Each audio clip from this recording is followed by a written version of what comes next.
श्रीमद् भागवत गीता चतुर्थ अध्याय दिव्य ज्ञान श्लोक नंबर 8।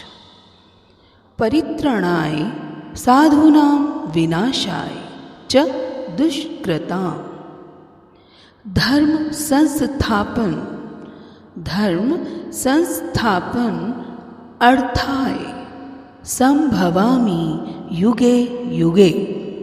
परित्राणाय उद्धार के लिए, साधूनां भक्तों के, विनाशाय संहार के लिए, च तथा दुष्कृतां दुष्टों के, धर्म के, संस्थापन अर्थाय पुनः स्थापित करने के लिए, संभवामि प्रकट होता हूँ, युगे युगे युग युग में।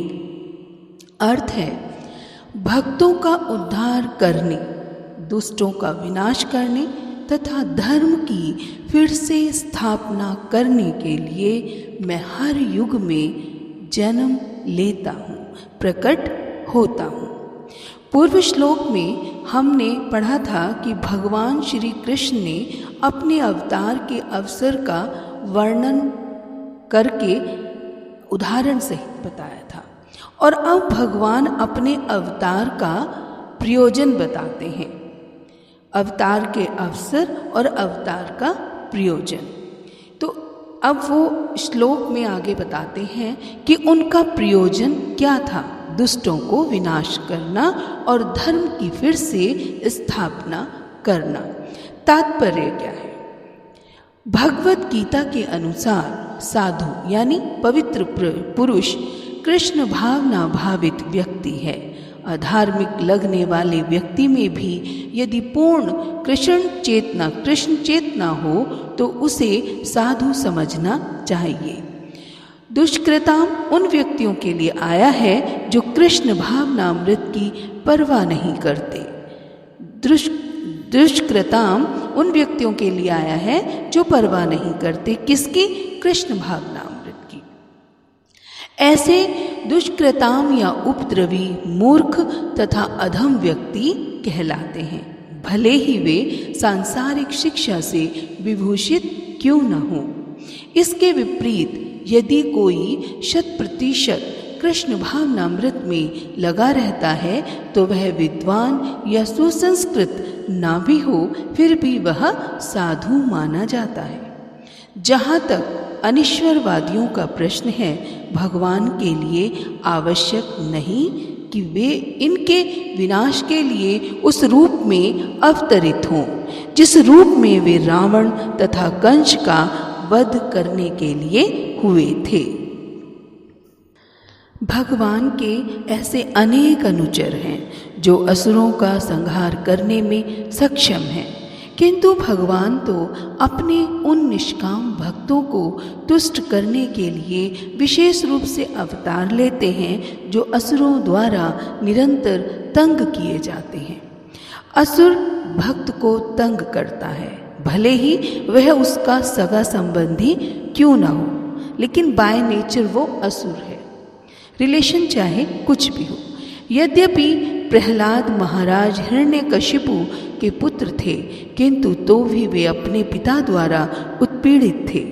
इसी प्रकार कृष्ण की माता देवकी यद्यपि कंस की बहन थी, किंतु उन्हें तथा उनके पति वसुदेव को इसलिए दंडित किया गया था क्योंकि उनसे कृष्ण को जन्म लेना था।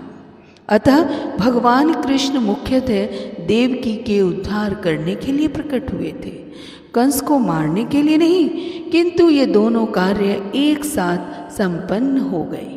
अतः यह कहा जाता है कि भगवान भक्त का उद्धार करने तथा दुष्ट असुरों का संहार करने के लिए विभिन्न अवतार लेते हैं। To deliver the pious and to annihilate the miscreants। annihilate यानी विनाश, miscreants शरारती तत्व, as well as to reestablish the principles of religion।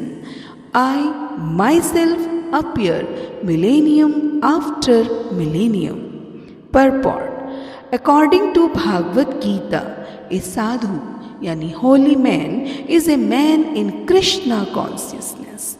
A person may appear to be irreligious, but if he has the qualifications of Krishna consciousness wholly and fully, he is to be understood to be a sadhu.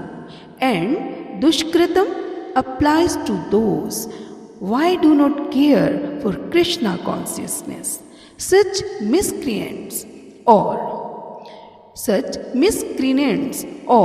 dushkritam are described as foolish and the lowest of mankind, even though they may be decorated with mundane education. Whereas a person who is 100% engaged in Krishna consciousness is accepted as a sadhu, even though such a person may be neither learned nor well cultured. As far as the atheistic are concerned, it is not necessary for the Supreme Lord to appear as he is to destroy them, as he did with the demons Ravana and Kans.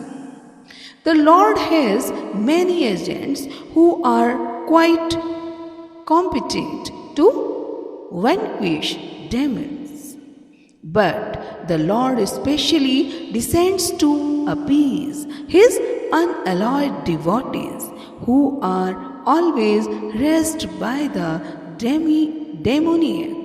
The demon harasses the devotee, even though the latter may happen to be his kin. Although Prahlada Maharaj was the son of Hiranyakashipu, he was nonetheless persecuted by his father. Persecuted yani sataya gaya.